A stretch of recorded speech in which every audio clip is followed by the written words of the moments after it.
তো হ্যালো বন্ধুরা, আপনার সঙ্গে দেখতে পাচ্ছি যে আমাদের ব্যাট, তার মানে আমি এখন যাচ্ছি প্র্যাকটিসে। ঠিক আছে, তো এখন হচ্ছে সকাল 5টা বাজে, 5টা দিয়ে যাচ্ছি প্র্যাকটিসের রাস্তা।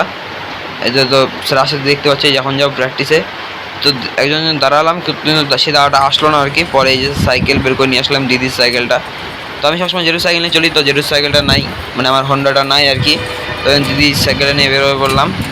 এই যে দেখো হচ্ছে হসপিটাল, এখানে এসে দাঁড়াইছে, যে হসপিটাল গেট। তো এই দেখো দাঁড়াইছি সাইকেল নিয়ে। তো যে দাদাটার সাথে আর কি যাওয়ার কথা ছিল, সেই দাদাটা ফোন করলো বললো যেখানে আছে সেখানেই দাঁড়া, একসাথে যাব। তো দাদাটা যেই আসলো আর কি, সেই বৃষ্টি শুরু হয়ে গেলো। তো ওখানে বৃষ্টিতে আমরা দাঁড়াতেই পারলাম না, তো এদিকে এসে ফট একটু সাইডে দাঁড়ালাম একটা দোকানের নিচে। দেখতে পাচ্ছ এটা একটা খাবারের দোকান, এটা আমাদের এখানে। দেখো দাঁড়ায় আছি, ঠিক আছে। আর এই যখন একটু বৃষ্টিটা কমলো, তো আমরা এই যে সাইকেল নিয়ে আবার বাড়ির দিকে রওনা দিয়েছি, মানে সেই জোরে রওনা, মানে যত তাড়াতাড়ি যাওয়া যায় আর কি। ওয়েদার ভালো ছিল না, আবার বৃষ্টি আসার সম্ভাবনা ছিল। তো আমরা জোরে জোরে বাড়ি চলে আসছিলাম, তো ঝিঝি বৃষ্টি পড়ছিল আর কি। এতো বাড়ি চলে আসছি। তো আজকের জন্য ভিডিওটা এটুকুই, সবাই সাবস্ক্রাইব করে যেও।